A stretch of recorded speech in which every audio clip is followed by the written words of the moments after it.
Selamat pagi Romo dan teman-teman.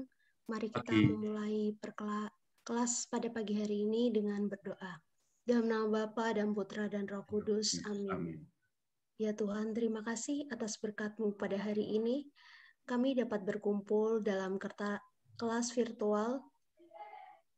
Semoga kami dapat memahami setiap materi yang diberikan oleh Romo kepada kami dan melaksanakannya dalam kehidupan kami. Ajarlah kami untuk semakin sadar menjaga lingkungan di sekitar kami. Demi Yesus Kristus Tuhan dan pengantara kami. Amin. Dalam nama Bapa dan Putra dan Roh Kudus. Amin. Amin. Terima kasih, Eugenia. Ini Romo. adalah salah satu doa yang sangat dipengaruhi oleh perhatian kita pada ekologi. Nah, teman-teman, agar kalian punya gambaran, tugas UAS kalian itu akan terdiri dari pilihan di antara 3 tema ini. Yang pertama adalah feminis, yang kedua adalah ekologis, yang ketiga adalah liberatif atau pembebasan. Jadi kalian nanti akan membaca salah satu perikop kitab suci yang punya kandungan feminisme, punya kandungan ekologi, atau punya kandungan pembebasan. Nah, akan berbentuk paper ya. Jadi tidak akan ujian kelompok atau ujian lisan seperti itu ya. Itu bukan gaya saya. Gaya saya adalah paper ya, agar kalian latihan nulis sejak awal ya. Oke, rekan-rekan, mari kita buka kitab suci. Kita buka Injil Lukas.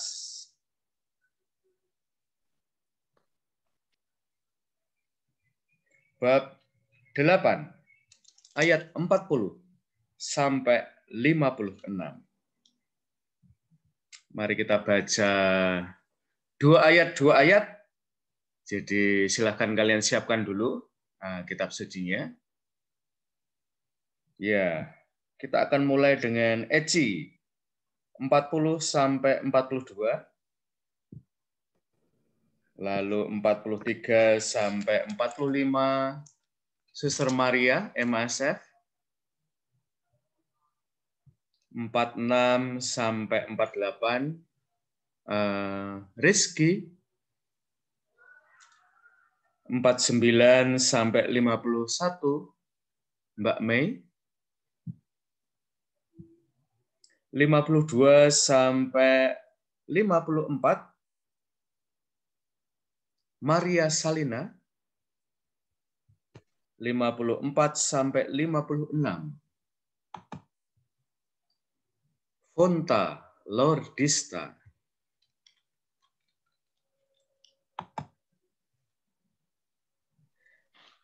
Oke. Romo izin bertanya.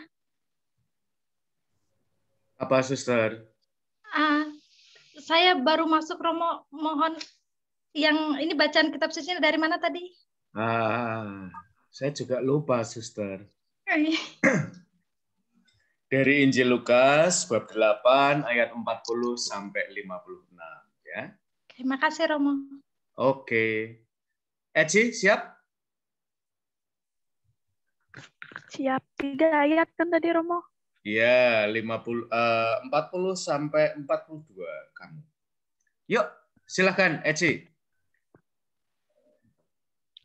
Ketika Yesus kembali, orang banyak menyambut Dia sebab mereka semua menanti-nantikan Dia. Maka datanglah seorang yang bernama Yairus. Ia adalah kepala rumah ibadat. Sambil tersungkur di depan kaki Yesus, ia memohon kepadanya supaya Yesus datang ke rumahnya. Karena anaknya perempuan yang satu-satunya yang berumur kira-kira 12 tahun hampir mati. Dalam perjalanan ke situ, Yesus didesak-desak orang banyak. Oke, lanjut. Adalah seorang perempuan yang sudah 12 tahun menderita pendarahan dan yang tidak berhasil disembuhkan oleh siapapun. Ia maju mendekati Yesus dari belakang dan menjamah jumbai jubahnya. Dan seketika itu juga berhentilah pendarahannya.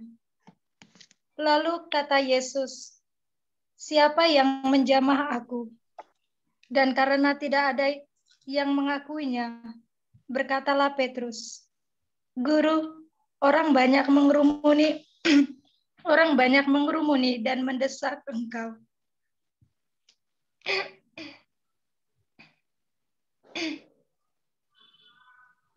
Lanjut, siapa 46 sampai 48?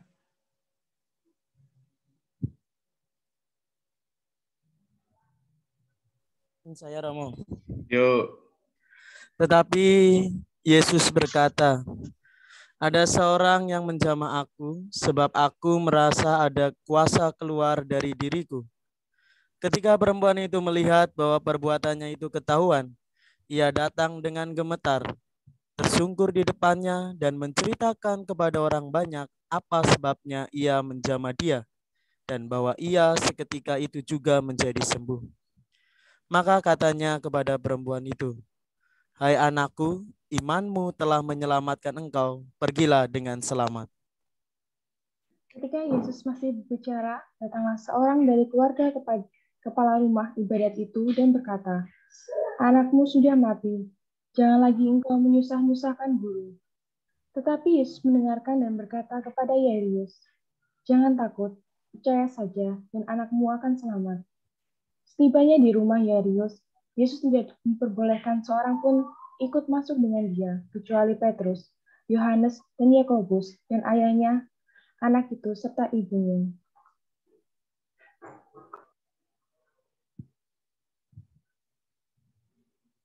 Lanjut. Semua orang yang menangis dan meratapi anak itu. Akan tetapi Yesus berkata, "Jangan menangis. Ia tidak mati, tetapi mereka tahu bahwa anak itu telah mati." Tangan anak itu dan berseru katanya, "Hai anak, bangun."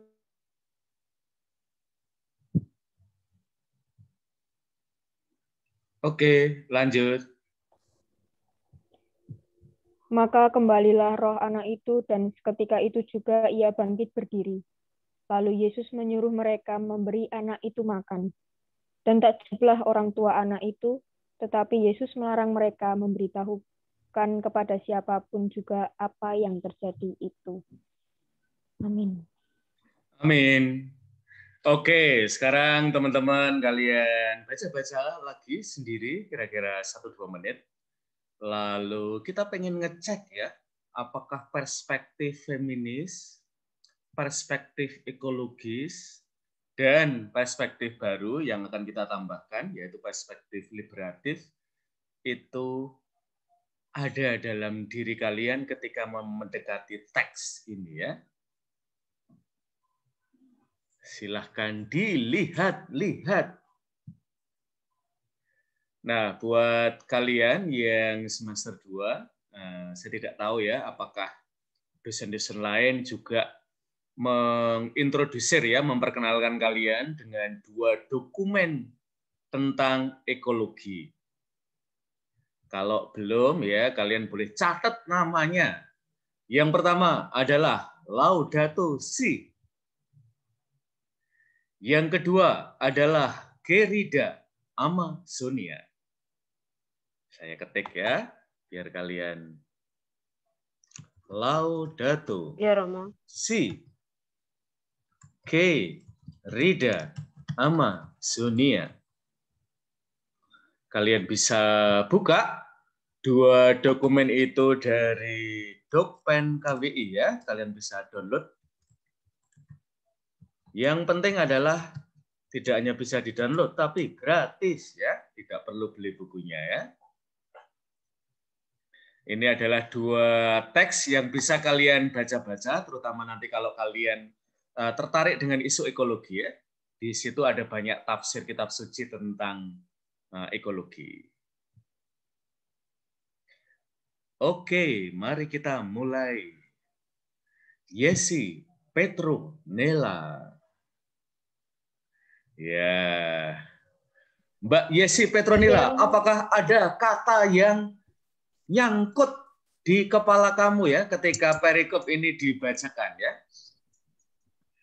Sebentar, boleh kata, ya, boleh frase. Frase itu apa? Lebih dari satu kata ya. Kalau kalimat tidak perlu ya, itu panjang banget nanti ya.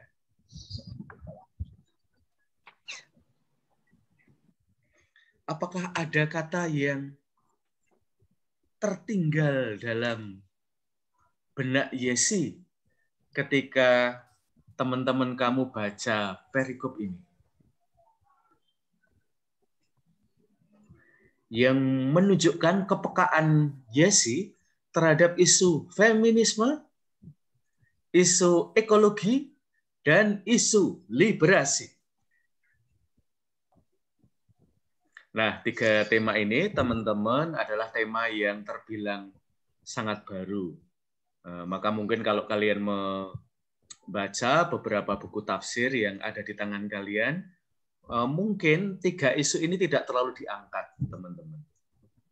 Biasanya yang banyak diangkat lebih ke langsung ya, pesan teologisnya apa dari perikop ini.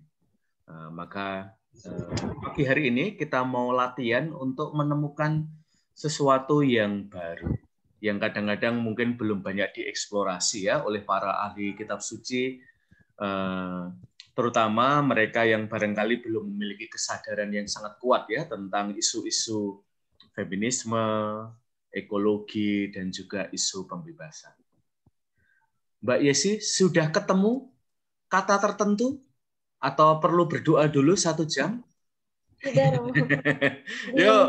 Di ayat 48, yang maka katanya kepada perempuan itu, hai anakku, imanmu telah menyelamatkan engkau, pergilah dengan selamat.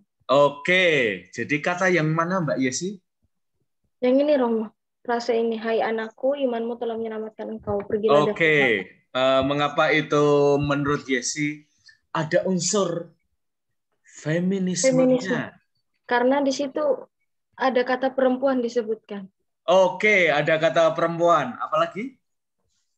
Selain kata perempuan?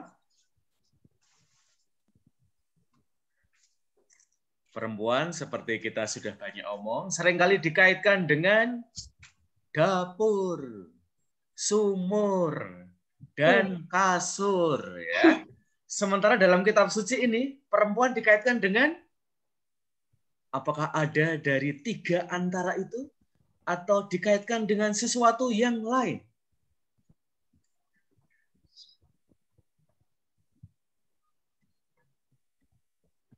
Dan Yesi seperti Bunda Maria yang sangat dihormati di tarikatnya Rizky dan teman-teman, menyimpan segala perkara itu dalam hati dan merenungkannya.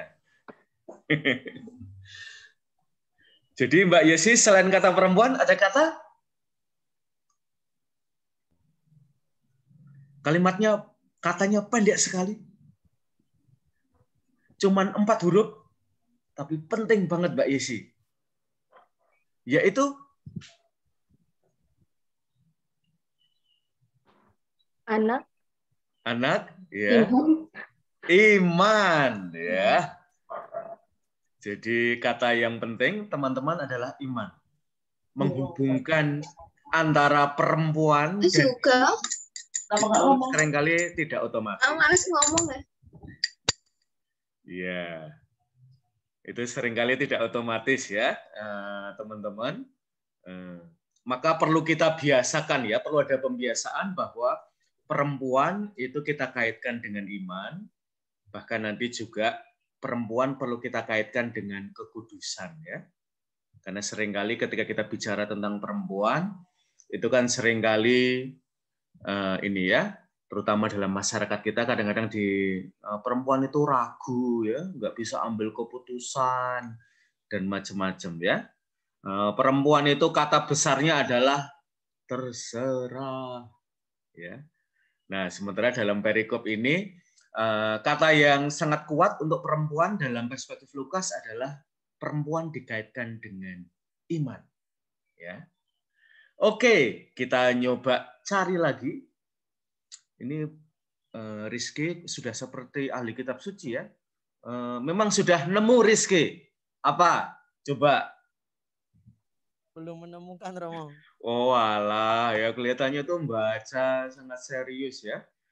Saya sudah berharap kamu mencerahkan kelas kita ini ya. Yuk dicari lagi ya. Siapa? Jack Juang. Yuk, Jack.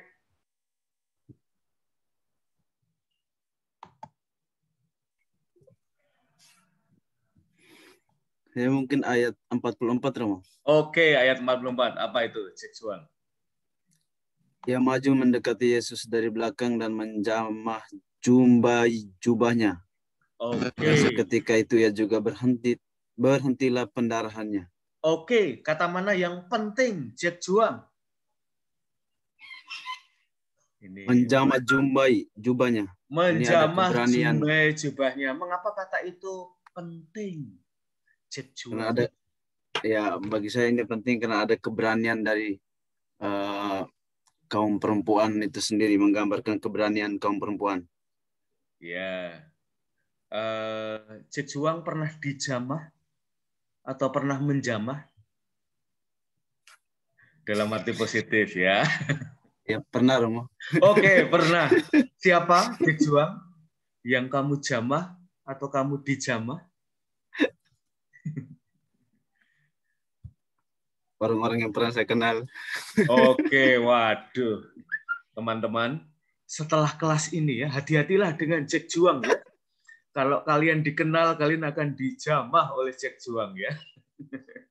Oke, nanti ini ya, menjamah, dijamah, itu mengandaikan relasi yang dekat. Dan perempuan ini dia aktif ya di hadapan Yesus. Nah, ini penting ya teman-teman, karena perempuan seringkali dipersepsikan secara sosial sebagai sosok yang pasif. Nah, perempuan di sini dia justru bertindak aktif ya. Oke, Jack Juang, ada lagi? Baru satu, Romo. Oke, baru satu, padahal di situ ada kata yang penting banget ya, yang ada di Laudato Si. Suster Diamantina. Ya. Ini ya, namanya suster itu mengingatkan saya pada salah satu jenis anjing kecil ya, yang lucu ya, Dalmatian ya. Saya tuh selalu sulit untuk membedakan Diamantina dan Dalmatian ya. Yuk, suster. Mau perikop yang mana, suster? Mungkin yang 47, Romo. 47. Ya, yang mana, suster? Dari 47. Yang ketika perempuan itu melihat bahwa perbuatannya itu ketahuan, ia datang dengan gemetar, tersungkur di depannya dan menceritakan kepada orang banyak apa sebabnya ia menjamah dia dan bahwa ia seketika itu juga menjadi sembuh. Dengan menjamah dia menjadi sembuh, Romo itu. Oke. Dengan menjamah dia menjadi sembuh. Ada yang lain lagi, suster, dari ayat itu? Saya tadi malah nebak sesuatu yang lain dari ayat itu, suster. Kalau menjamah lalu menjadi sembuh, itu pendapat suster dekat dengan Jack Juang, ya? Apakah suster juga suka menjamah? Suka dijamah? Ya, salaman-salaman, Romo, sama teman. Oh, salam-salaman. Ya, ini Jack Juang udah senyum-senyum ya. Ada lagi, suster, yang sangat feminis di situ? Perasaan perempuan ketika ia merasa kedekatannya ketahuan oleh Yesus. Iya. Jadi perasaan itu punya tempat penting ya, teman-teman, dalam hidup perempuan. Dalam hidup kita sebagai manusia. Kadang-kadang perasaan laki-laki itu ya seperti Rizky itu ya. Nggak peka ya. Terlalu logis. Semuanya dipikir ya. Wah, ini buat teman-teman yang Batak apalagi ya. Orang Batak itu kalimat yang paling sulit adalah bilang saya rasa ya. Semuanya itu dipikir ya. Saya pikir ya. Saya pikir ya. Enggak laki, enggak perempuan ya. Pokoknya kayaknya kata perasaan itu najis ya diomongin ya oleh orang Batak ya. Nah, itu penting ya teman-teman, terutama kalau dalam kajian feminis, perasaan itu punya tempat. Karena perasaan itu, nah ini tafsiran saya ya teman-teman, bisa menghantar kita pada Allah. Ya, jadi perasaannya jangan dibuang ya kalau kita berrelasi dengan Allah ya. Nah, perasaannya perlu kita manfaatkan. Oke, Suster Dalmatian ya, Diamantina Dalmatian ya. Oke. Maria MASF. Apakah ada sesuatu yang terkait dengan perempuan atau keluarga, Suster?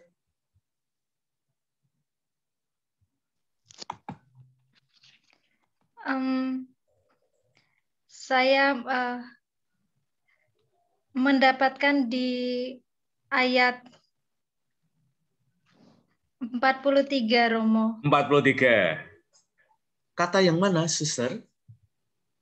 Di situ adalah seorang perempuan yang sudah 12 tahun menderita pendarahan dan tidak berhasil disembuhkan oleh siapapun. Ya, kata yang penting adalah kata disembuhkan. Disembuhkan. Wah, saya sudah berdebar-debar ya bahwa kata yang saya cari itu disebut suster ya, ternyata tidak ya. Disembuhkan ya. Jadi ada pengalaman sakit. Ini juga sangat feminis ya, teman-teman. Pengalaman sakit, nanti juga pengalaman anak, pengalaman kekurangan makanan. Itu adalah pengalaman-pengalaman yang seringkali sangat dekat dialami oleh perempuan. Terutama dalam masyarakat-masyarakat yang sangat patriarkal ya, teman-teman. Laki-laki biasanya lebih tidak kelaparan daripada perempuan. Karena laki-laki selalu mendapat prioritas makan ya daripada perempuan. Dan nanti kalau teman-teman membaca salah satu teolog perempuan, dia mengatakan laki-laki itu selalu dapat bagian nasi yang paling bergizi. Sementara perempuan itu seringkali dapat bagian nasi yang kurang bergizi ya. Kalau misalnya seringkali dalam keluarga itu makanannya, nasinya terbatas, maka perempuan itu seringkali makan air nasinya. Sementara cowok itu makan nasinya ya, karena dia dipersepsikan akan mencari rezeki untuk keluarga. Padahal tugas perempuan tidak kalah ringan, tidak kalah beratnya ya, teman-teman.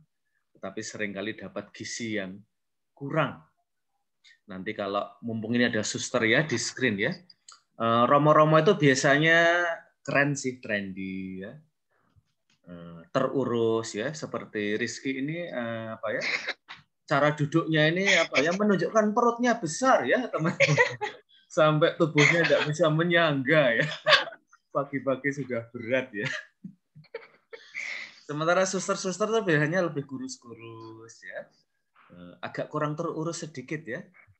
Karena setiap hari naik sepeda ya kepanasan ya. Sementara romo-romo itu ya pakai jaket yang tebal ya. Kalau suster-suster ya nanti kalau kembali ke kampus ya mungkin seperti mahasiswa-mahasiswi awam lain ya, biasanya jajan itu di warung kecil di depan kampus itu ya. Kalau romo-romo ya kita jajannya di resto depan kampus ya. Memang agak beda kelas ya kita ya.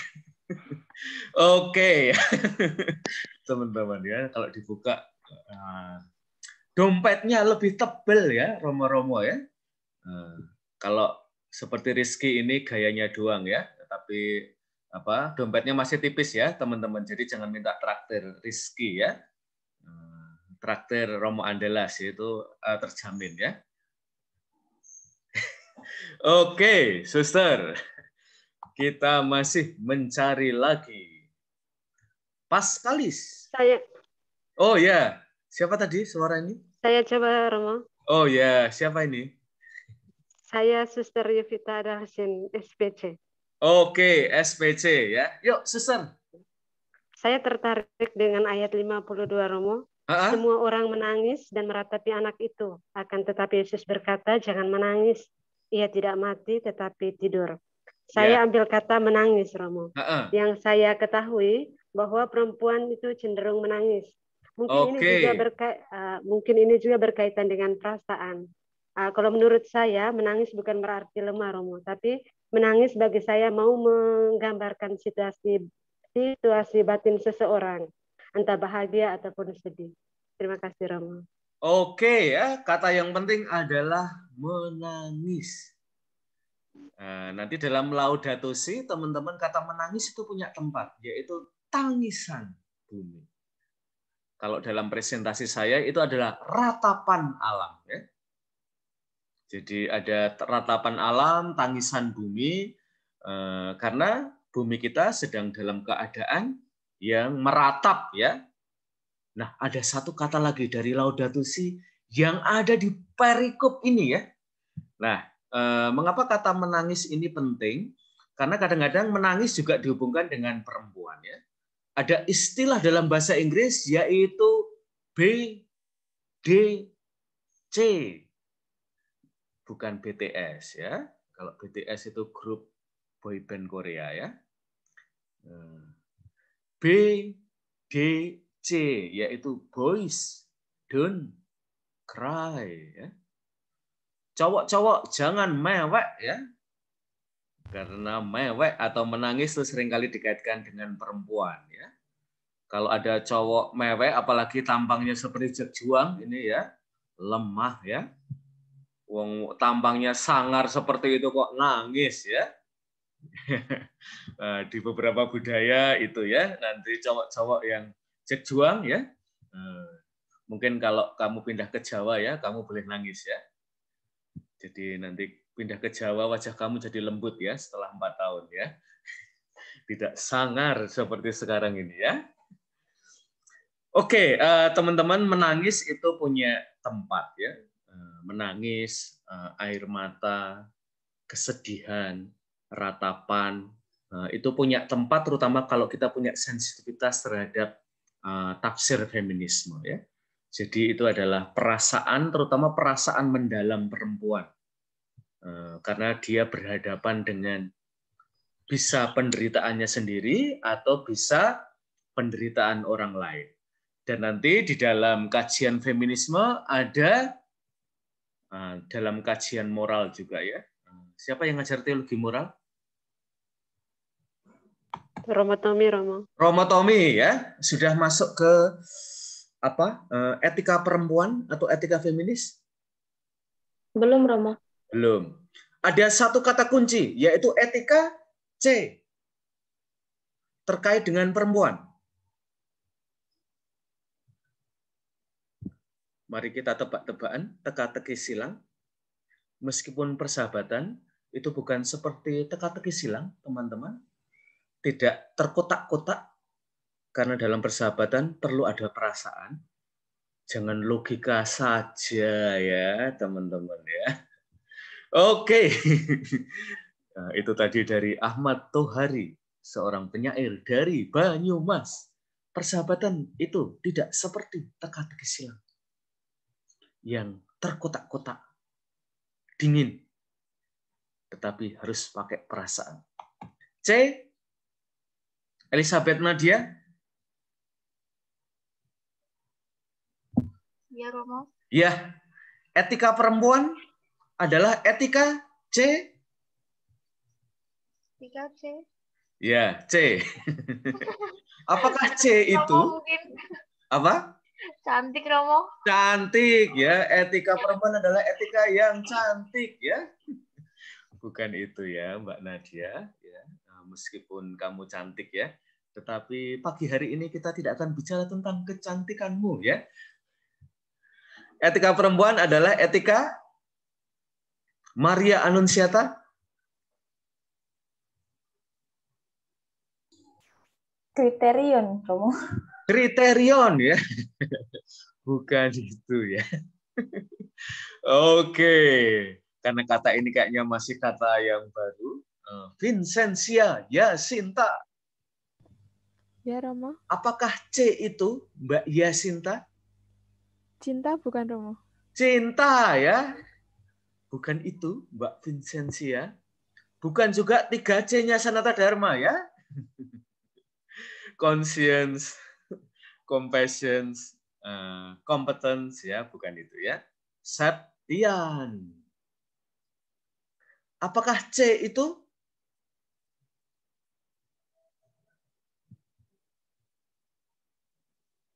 Septian? Dewi Anissa? Apakah C itu? Cemburu. Cemburu. Nggak tahu mau. Mbak Anissa ya, nggak segitunya kali. Bingung saya mau. Memang ini saya sengaja kalian bingung ya, nebak-nebak biar nanti ingat ya. Kalau ingat dengan etika feminis, kalian akan ingat dengan etika C. Apakah C itu? Mbak VI? VI? Nggak tahu, Romo. Aduh. Jangan nggak tahu dong. Saya cari dulu, Romo ya. Never say I don't know ya. Ignatius Agung. Cerdas mungkin, Romo. Cerdas dan humanis ya. Sadar banget ya. Anastasia Gracia. Kalian boleh buka HP kalian Romo. ya, tentu teman-teman ya, untuk cari ya C itu apa ya. Apa Mbak Gracia? Sebentar, Romo, belum menemukan. Wah, ini saya lebih senang ini ya. Sebentar, Romo, belum menemukan. Beri saya waktu. Romo? Ya. Mungkin care, peduli, care. Wah, ini siapa ini? Dewi. Dewi ya. Dewi, Anda menyelamatkan kelas ini ya. Etika feminis adalah etika care atau etika kepedulian ya. Kata kepedulian itu punya tempat sentral ya, teman-teman. Maka apa ya, perhatian dan juga nanti tentu diperhatikan. Itu punya tempat yang istimewa ya, teman-teman. Maka etika feminis seringkali dipandang sebagai etika perhatian. Nah, nanti dalam kitab suci kita bisa melihat misalnya perhatian Yesus ya, atau perhatian para murid juga, atau nanti juga perhatian perempuan ya. Karena perhatian itu membangun relasi ya. Sementara kalau kita tidak punya perhatian, nanti Leonardo Boff ya mengatakan dalam bukunya juga Ethics of Care ya, juga etika perhatian. Mengapa dunia kita ini rusak, teman-teman? Karena kita careless ya. Kita itu tidak punya kepedulian terhadap alam. Kita bahkan ceroboh ya. Bahkan digambarkan sebagai kita itu bertindak kriminal terhadap alam, yaitu membantai alam ya. Lalu muncullah istilah ecocide. Oke, ada lagi teman-teman dari ayat ini yang ekologis, feminis, atau liberatif? Revina, Kirana, ayat yang mana?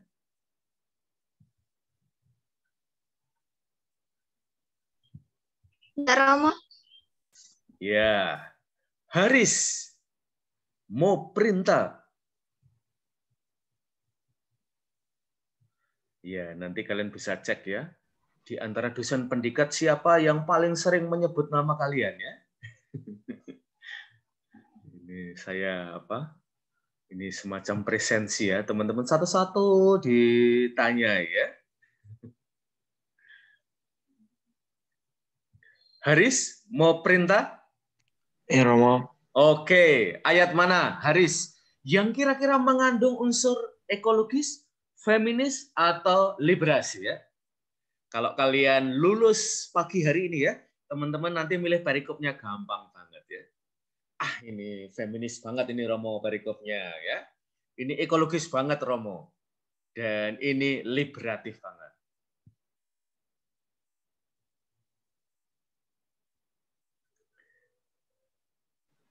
Tadi sudah ada kata penyembuhan ya. Teman-teman nanti saya akan omong lebih lanjut tentang tema itu. Tapi kita beri waktu kepada Haris ya. Duluan ya. Bentar ya Romo. Oke ya. Teman-teman kamu yang nggak sabar nih. Saya yang sabar sih ya. Tapi teman-teman kamu mulai nggak sabar ya. Cepetan.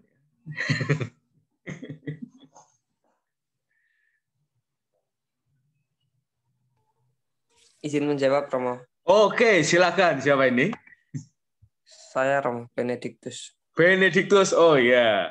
Sebenarnya saya udah agak menebak-nebak ya, cuman agak lupa namamu ya, tapi suara kamu saya ingat ya. Benediktus, yuk. Ya, mungkin dari ayat 48 dan 50 itu diselamatkan, Romo. Oke, diselamatkan ya. Itu nanti akan lebih terkait dengan tema yang mana? Ekologis, feminis, atau liberasi? Liberasi. Liberasi ya, betul teman-teman ya. Terutama nanti dalam diri para teolog pembebasan atau dalam teologi pembebasan, keselamatan itu dimaknai secara baru, teman-teman ya. Tidak sekedar keselamatan akhirat ya, tetapi juga keselamatan dunia. Maka nanti kita akan menemukan bahwa keselamatan itu sinonimnya adalah menurut Gustavo Gutierrez, teolog pembebasan. Nah, mari kita teka-teki silang lagi ya. Sinonim dari keselamatan adalah Nathaniel Trisetia. Ya, Romo. Oke, sinonimnya atau padanan kata untuk keselamatan adalah P.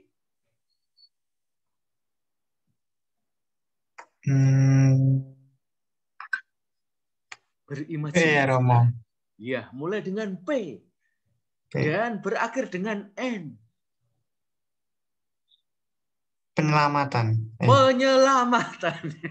Apa? Itu sama ya. Keselamatan dan penyelamatan ya. Kalau penyelamatan itu tindakan ya. Menyelamatkan atau kata bendanya ya.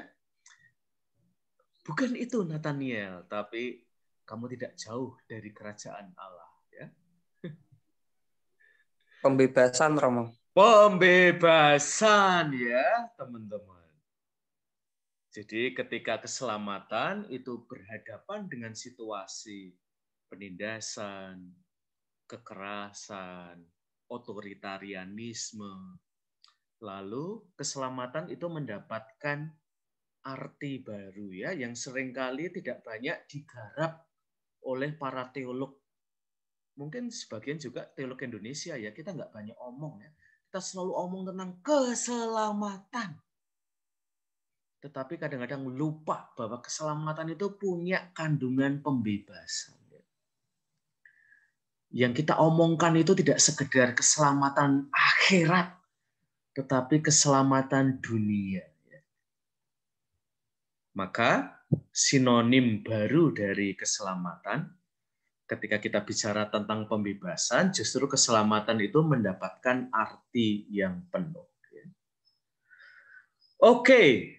Kita kembali lagi pada saudara kita, agar nanti dia tidak ya seharian memikirkan mata kuliah ini. Haris, kamu masih di situ? Masih, Romo. Sudah ketemu belum, Haris? Di ayat 52, Romo. Ya, gimana ayat 52?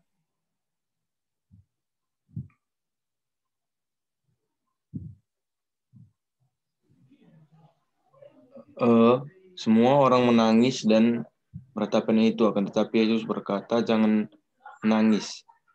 Ia tidak mati tetapi tidur. Dari kata menangis, Romo. Oke. Mengapa kata itu menangis? Kan boys don't cry ya.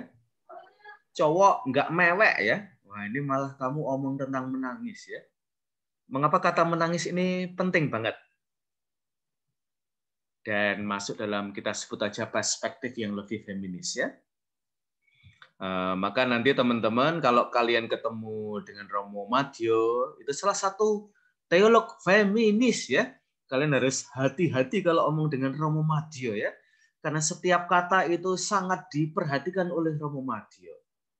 Dan Romo Madyo seringkali menggunakan kalimat-kalimat yang terkait dengan tubuh perempuan, teman-teman. Misalnya Ibu Bumi menyusui kita ya. Wah, menarik sekali ya. Ibu Bumi menyusui kita ya. Di mana ya payudaranya bumi ya? Nah, tidak usah dicari-cari ya, Rizky ya.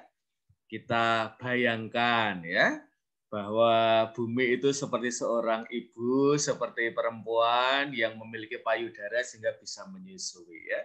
Nanti Romo Madyo akan senang sekali teman-teman memakai kata-kata itu ya, menyusui. Kalau dalam bahasa Jawa itu menetei ya, menetei itu juga boleh ya.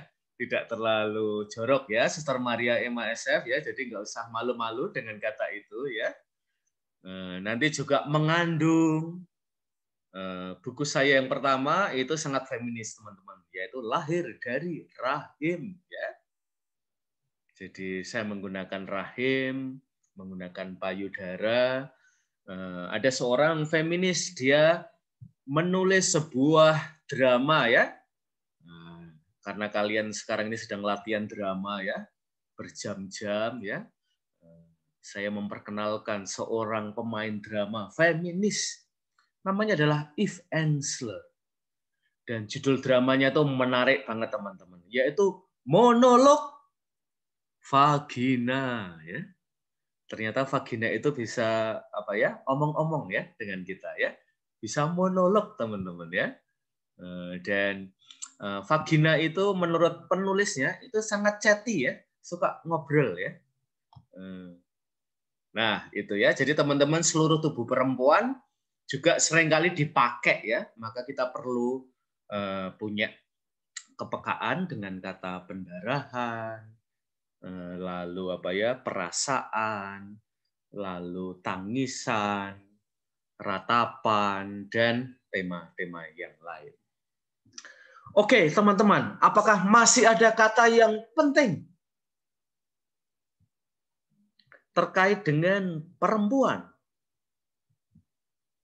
yang seringkali nanti digunakan juga dalam tafsir ekologis ya, teman-teman, karena perempuan itu seringkali mengalami penderitaan hidup seperti penderitaan alam.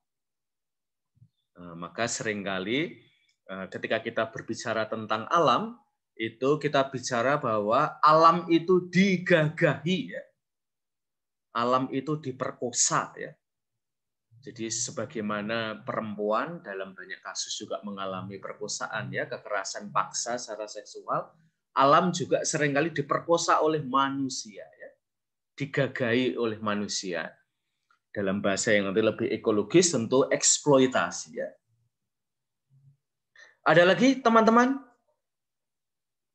Mengapa kata penyembuhan itu menjadi penting? Siapa yang bisa menjawab? Mengapa penyembuhan itu sangat feminis, teman-teman?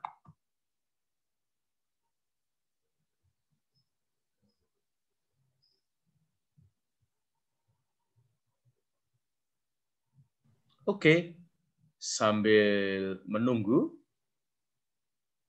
sekarang saya minta, coba saya minta cowok ya yang baca ya, agar lebih punya kepekaan feminis. Siapakah cowok di antara kita? Septian, sudah ada?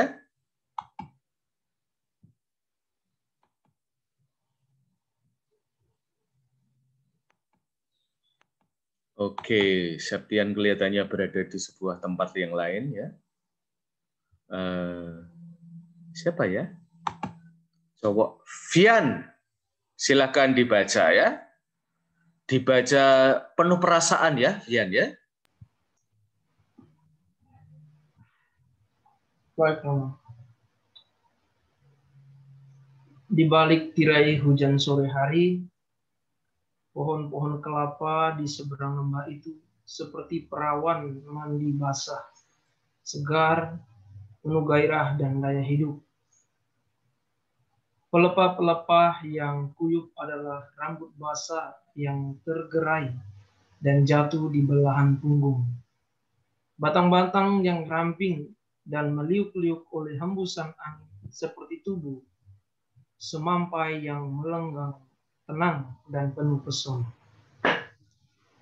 Ketika angin tiba-tiba bertiup lebih kencang, pelepah-pelepah itu serempak, terjulur sejajar satu arah, seperti tangan-tangan penari yang mengikuti irama hujan, seperti gadis-gadis tanggung, berbanjar dan bergurau di bawah curah pancuran. Di mata Darsa, pesona dan gairah hidup yang baru beberapa detik lalu direkamnya, dan pohon-pohon kelapa di seberang lembah kini berpindah sempurna ke tubuh Lasmi. Iya, Vian bisa membayangkan, bisa mengimajinasikan? Bisa, Rom. Iya, nanti kalau Vian lihat pohon kelapa ya, yang dibayangkan adalah para perempuan ya. Tetapi saya berharap saya tidak membayangkan sebaliknya ya. Lihat kalian lalu ingat pohon kelapa ya. Tidak ya. Jangan khawatir ya teman-teman. Saya tidak akan ketika melihat kalian lalu membayangkan pohon kelapa ya. Teman-teman, ini adalah salah satu Ahmad Tohari. Ini adalah seorang novelis yang sangat dekat dengan alam. Dia tinggal di Banyumas. Dan setiap kali dia mendeskripsikan alam, kita merasa dideskripsikan oleh penyair itu ya. Saya senang sekali, terutama ketika dia menghubungkan alam dengan perempuan, itu keren banget ya. Nah, tentu nanti kita akan menemukan juga ya bahwa pengarang kitab suci juga memiliki imajinasi yang jenius ya, dengan gunung batu, batu karang, dan banyak imagery lain ya yang digunakan di dalam kitab suci ya. Nah, saya tadi, biar kalian agak tahu ya, terutama yang mungkin nggak pernah belajar sastra atau dulu waktu SMA agak tidur ya ketika diajarkan sosok ini ya, kita dengarkan ya Ahmad Tohari ya. Ya, sebetulnya kalau ditanya mengapa saya menulis novel ini, jawabannya sederhana. Karena di dalam jiwa saya telah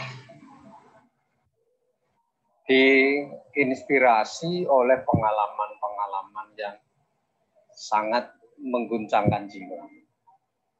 Pengalaman yang mengguncangkan itu terjadi ketika saya masih remaja. Pada umur 17 tahun, kelas 2 SMA. Saya bertanya-tanya dengan kegelisahan, mengapa di dalam masyarakat saya yang tenang, yang damai, walaupun tidak makmur, terjadi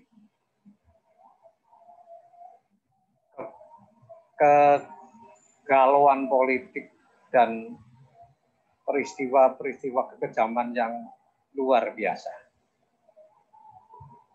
Hal itu terjadi di depan mata saya. Jadi sejak itu saya mulai gelisah, mulai berpikir bahwa yang saya saksikan di sekeliling saya ini harus ada yang menulis. Sebab kalau tidak ada yang menulis, rasanya tidak panas. Sesuatu yang begitu dahsyat, tapi tidak ada tulisannya, tidak ada rekamannya, pasti itu tidak wajar. Saya tunggu sampai tahun 80-an. Jadi 15 tahun setelah terjadinya peristiwa yang mengerikan itu.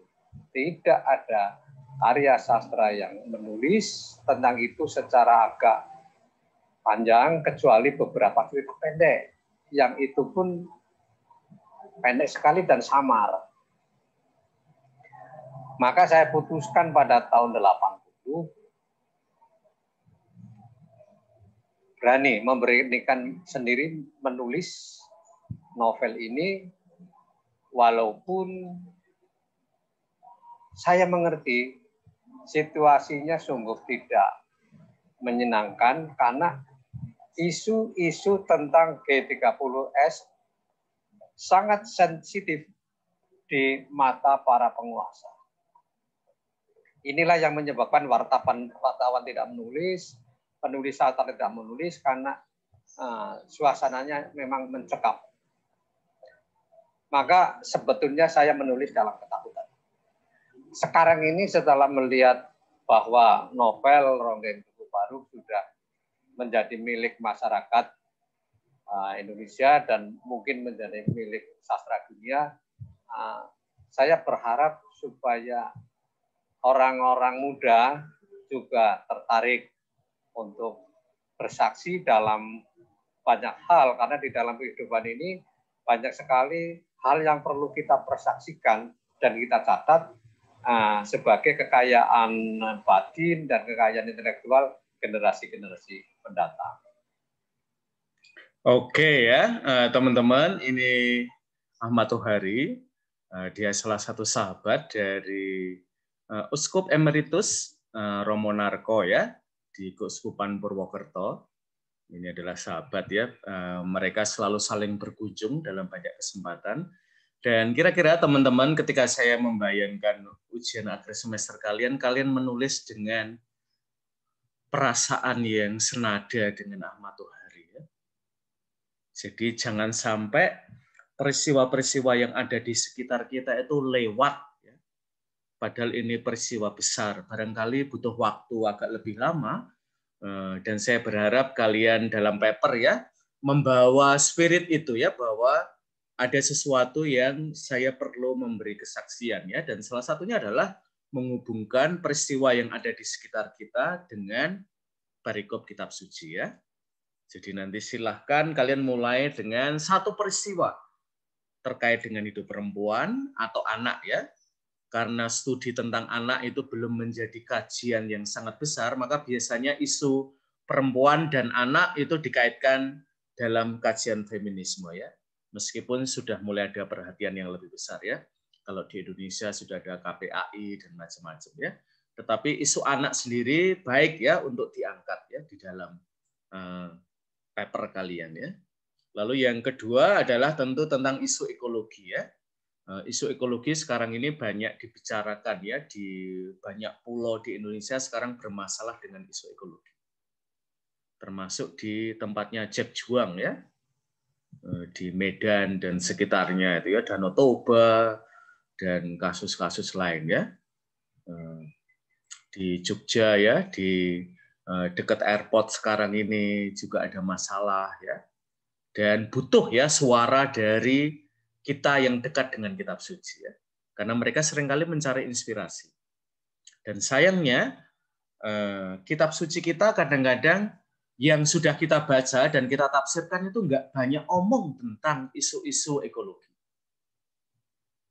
Kebanyakan kita omong tentang penciptaan ya, tetapi yang kita hadapi kan tidak penciptaan teman-teman. Tapi yang kita hadapi adalah isu anti penciptaan. Tentang perusakan ekologi ya, tidak ekologi yang ada dalam Firdaus ya, tetapi ekologi yang ada dalam situasi neraka ya. Entah karena dibakar atau dibalap atau dieksploitasi yang lain ya. Maka saya ingin ya kalian mulai menulis paper kalian dengan berangkat dari konteks tertentu ya. ya, Suster Gultom ya, dari namanya Batak ya. Jadi apa ya, mulailah dari apa ya, kasus ya. Jadi paper kalian jangan mulai dari sesuatu yang tidak ada kaitannya dengan sesuatu yang sedang kita gumuli sekarang. Maka nanti 2 dokumen yang saya tawarkan terutama terkait dengan ekologi adalah Laudato Si dan Querida Amazonia. Oke, saya akan membuka pertanyaan dulu sebelum saya akan berbicara tentang tema penyembuhan. Apakah ada pertanyaan dulu, teman-teman? Atau komentar? Boleh juga pendapat, ya. Juga kalau kalian mau mulai tanya tentang ujian akhir semester kalian, saya persilahkan. Ada yang mau tanya, minta klarifikasi, atau berpendapat? Saya persilahkan. Ya, silakan. Saya ingin bertanya, apabila misalnya dari kita ingin mengambil topik pembahasan perempuan begitu, dan mengambilnya itu bahannya dari masa lalu seperti kasus Marsinah gitu, apakah boleh kamu? Ya, jadi Marsinah ini kan apa ya? Tidak hanya kita sebut sebagai Marsinah historis ya. Marsinah historis adalah seorang perempuan aktivis yang punya perhatian pada buruh dan meninggal pada sebuah waktu ya. Marsinah sekarang ini menjadi simbol ya untuk para perempuan, pekerja, buruh yang hidupnya itu diinjak-injak ya oleh sistem yang ada dalam dunia perburuhan ya. Jadi Marsinah sendiri sangat kaya ya. Misalnya nanti kalau dalam karya sastra kalian bisa baca ya puisinya ini Sapardi Djoko Damono ya, itu keren banget tentang Marsinah ya. Atau juga tentang Marsinah masa kini ya. Jadi mungkin buat generasi kamu ya, Marsinah historis ini mungkin agak berjarak ya dari hidup kamu. Tetapi Marsinah masa kini ini barangkali lebih dekat ya dengan pengalaman kamu, dan bahkan mungkin orang tua kita, saudara-saudari kita di rumah, mereka adalah Marsinah masa kini ya. Misalnya di keluarga besar saya ada beberapa yang jadi buruh ya, kerja di pabrik, dan setelah bertahun-tahun ya mereka kerja keras, cari lembur, tetapi hidup mereka tidak banyak beranjak ya. Ketika mereka muda dan masuk ke pabrik ya, hidup mereka kelihatannya lebih ya tidak banyak mengalami perbaikan. Bahkan apa ya, ketika sakit, meninggal itu ya meninggal dalam keterbatasan ya, bahkan kemiskinan. Maka mungkin itu ya Marsinahnya lebih kekinian ya. Jadi Marsinahnya nanti dikasih tanda kutip ya, mereka adalah Marsinah masa kini ya. Agar nanti kita tidak punya jarak ya dengan apa ya Marsinah historis itu. Buat saya, generasi saya itu saya masih punya kedekatan ya. Karena kita baca kasusnya apa ya. Tetapi mungkin untuk generasi kalian secara historis Marsinah jauh ya. Tetapi kalian masih bisa punya kedekatan dengan Marsinah masa kini. Yang apa? Saya di Solo ya, tinggal di desa, dan apa? Kalau saya pulang dari Jogja ke Solo, saya selalu naik sepeda motor ya dengan Megabro saya yang apa? Bisa ngacir itu ya. Dan saya selalu apa ya punya waktu untuk apa ya, apalagi kalau nanti sudah lewat Klaten, Delanggu, Solo, itu ada banyak pabrik ya.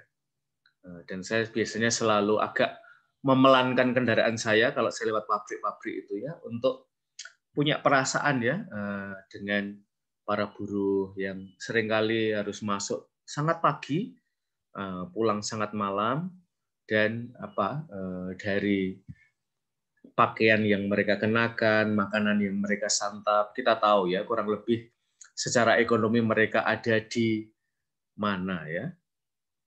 Mereka seringkali hidup dalam kemiskinan. Saya kira itu tanggapan saya. Kamu mau nanggapi balik atau sudah cukup? Cukup, Romo. Ya, jadi lebih Marsinah yang kekinian ya, yang kamu lebih punya relasi, kedekatan. Takutnya nanti kalau Marsinah historis ya, memang ini sosok besar, tapi mungkin membuat kita lebih berjarak ya. Nanti ketika kita mendekati kitab suci, takutnya kamu sudah tidak ada feel lagi ya. Nah, saya pengen kalian nulis papernya dengan feeling ya. Jadi tidak sekedar meskipun isinya paper akademik ya, tetapi saya pengen nulisnya dengan feeling ya. Ada rasa sedih, ada rasa peduli, care ya. Ada gregetannya, mungkin ada emosinya ya. Karena kok bisa ya orang mengalami pengalaman hidup seperti ini ya. Nah, kalau dalam perikop ini adalah pengalaman hampir meninggal itu ya, kematian prematur ya. Jadi orang-orang yang entah karena sistem yang menindas, kalau kita menggunakan perspektif liberasi, mereka yang meninggal sebelum waktunya. Jadi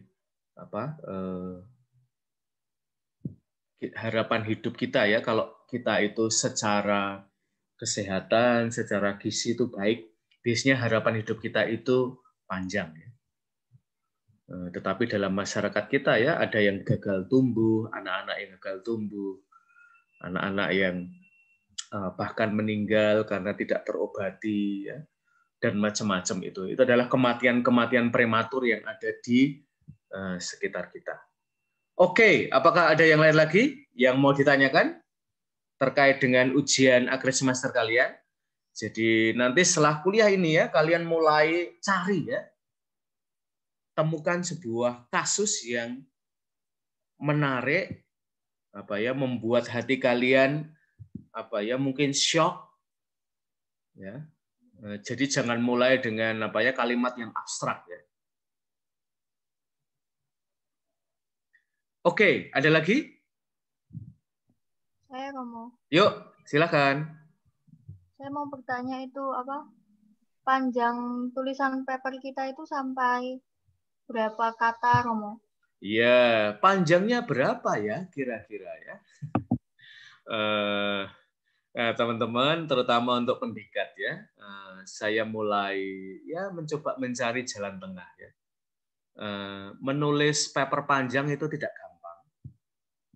Menulis paper pendek juga tidak mudah ya. Dan kalian selalu kalau saya beri batas bawah ya atau batas atas ya 500 kata ya, kalian Romo 700 kata dong, 500 kata belum apa-apa udah selesai ya. Tapi nanti kalau sampai 1000 kata ya sudah kemana-mana ya tulisannya ya. Maka kemungkinannya tulisannya berapa ya? Mungkin sekitar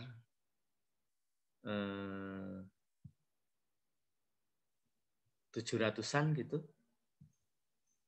Jadi mungkin 700 sampai 800 kata ya. Biar kalian yang pengen mengeksplorasi gagasan itu nggak kehabisan halaman ya. Tapi juga biar yang biasanya tidak rapi dalam menulis itu tidak menghabis-habiskan halaman ya.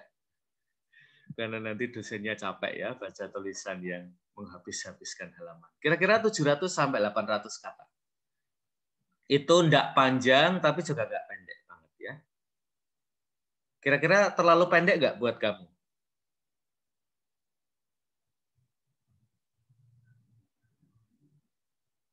Oke ya, jadi kira-kira 700 sampai 800 kata. Itu buat saya kira jalan tengah yang baik ya. Jangan khawatir teman-teman, saya suka banget baca tulisan kamu ya. Tapi saya tidak ingin kamu menderita dengan menulis terlalu panjang ya. Jadi kurang lebih tulisannya 700 sampai 800 kata gitu ya. Oke, ada yang bertanya lagi? Lalu kurang lebih skemanya seperti UTS kalian ya, teman-teman. Jadi kita mulai dengan sesuatu yang dekat dengan hidup kita ya. Salah satu keprihatinan kita bisa terkait dengan hidup perempuan, hidup anak, lalu juga bisa dengan hidup ciptaan-ciptaan non manusia ya, ciptaan-ciptaan ekologis, atau juga orang-orang yang mengalami penindasan ya dalam hidup.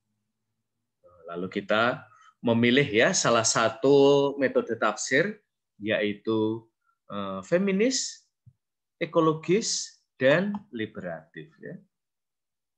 Wah, Eci ya 100 kata saja ya Romo ya. Ya, cobalah Mbak Eci kalau bisa nulis 100 ya. Nanti kamu nggak bisa tidur ya, gimana cara mengeditnya sehingga sampai 100 ya. Itu belum apa-apa sudah rampung ya, teman-teman ya. Jangan ya. Oke, ada lagi yang tanya, apakah sama dengan UTS Romo? Tidak pakai halaman judul. Betul. To the point saja ya, teman-teman. Nggak usah pakai logo Sanata Dharma, itu ya. Ucapan terima kasih ya kepada orang tua yang telah menyediakan makanan sehingga saya bisa mengerjakan paper ini ya. Untuk sahabat terdekat yang selalu hadir saat saya membutuhkan, paper ini saya persembahkan untuk orang yang sangat saya kasih. Tidak perlu ya halaman-halaman itu, teman-teman, itu ngabisin halaman ya. Tidak perlu ada kata penutup ya. Mohon maaf jika terjadi kesalahan-kesalahan, saya bertanggung jawab atas paper ini, dan pada masa Lebaran ini minal aidin wal faizin ya, tidak perlu ya teman-teman. Yang basa-basi kita singkirkan dari paper kita ya. Paper kita, paper yang baik itu sebenarnya simpel banget teman-teman ya. 1, ringkas. 2, berisi. 3, nah ini feminis banget, indah ya teman-teman. Kalau cuman ringkas dan berisi itu banyak yang pinter ya, tapi kalau bisa nulis indah, nah itu keren banget ya. Tetapi nggak perlu ya nanti teman-teman fontnya dibuat dicari yang badik-badik, keriting-keriting begitu ya, nanti susah bacanya ya. Fontnya biasa saja ya, yang penting isinya ya indah ya. Dosen di pendikat yang tulisannya paling indah itu Mutiara Andalas ya. Paling indah di antara para dosen ya. Nanti kalian boleh di Google ya. Mutiara Andalas. Nanti kalian ketemu banyak foto dan tulisan saya ya. Salah satu penulis indah ya di kampus kita ya. Saya boleh mengangkat piala sendirian ya. Jangan bilang-bilang ya ke dosen-dosen lain. Nanti mereka pengen sebagus saya ya dalam menulis ya. Oke. Apakah masih ada pertanyaan?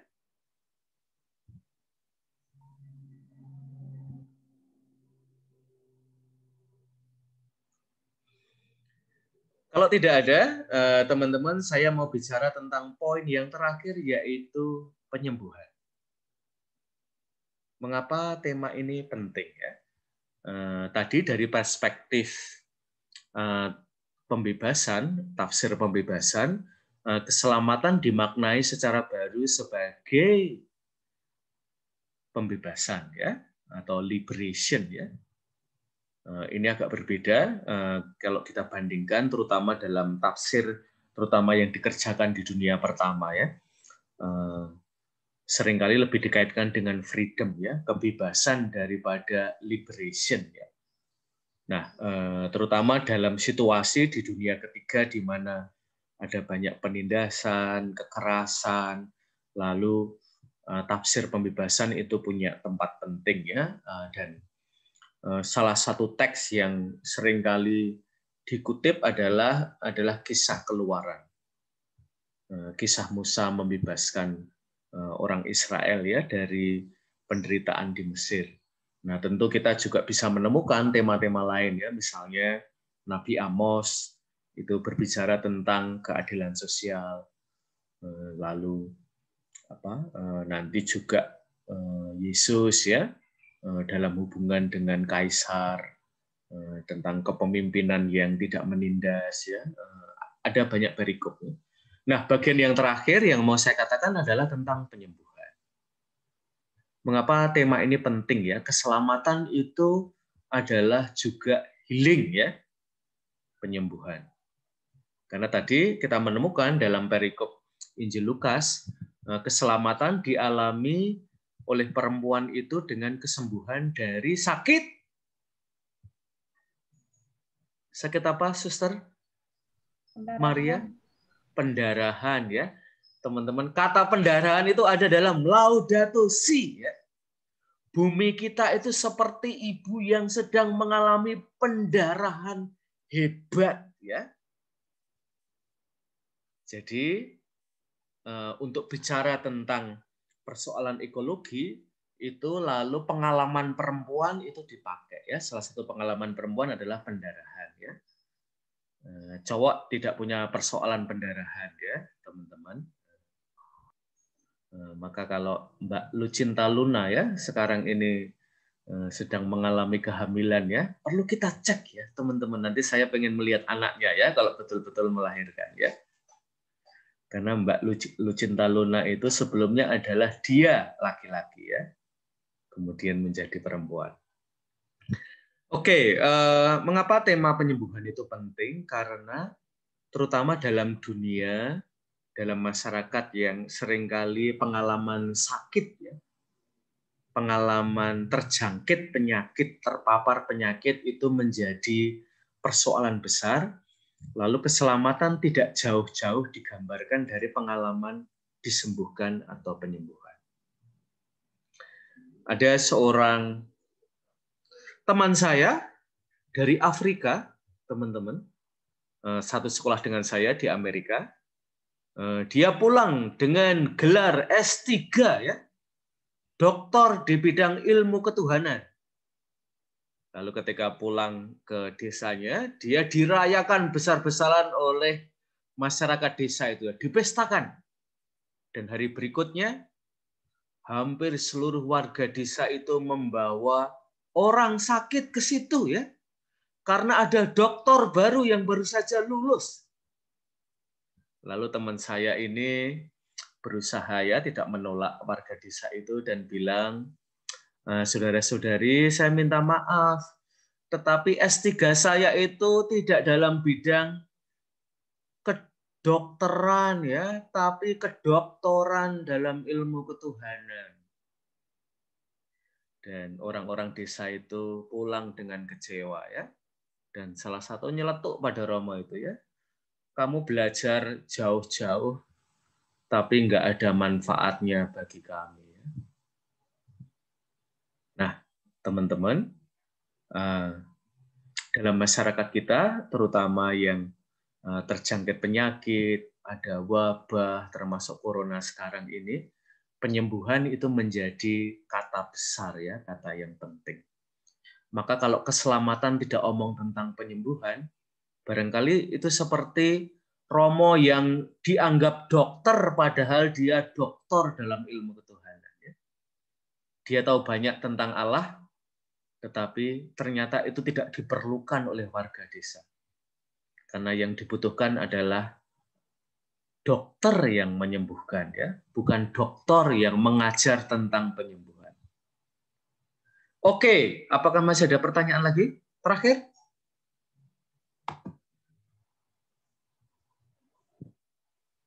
Wah, dihamili oleh Nano Lucinta Luna, ya.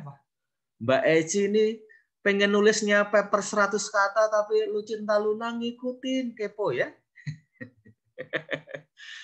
Oke, teman-teman, apakah masih ada pertanyaan? Kalau tidak ada, silahkan gercep, ya. Jangan menunda-nunda, gerak cepat mulai baca kitab suci. Dan kalau ada pertanyaan, silahkan posting di grup, ya.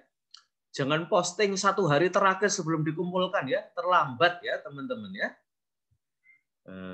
Tidak ada banyak mukjizat, ya, dalam dunia akademik. Jadi dunia akademik itu kerja keras, ya. Jangan terlalu banyak mengharapkan mukjizat, ya. Kita bisa mendapatkan hasil yang baik karena kita mengerjakannya dalam waktu yang kurang lebih cukup, ya. Oke. Teman-teman, kalau tidak ada lagi yang bertanya, kita akhiri kelas kita, ya.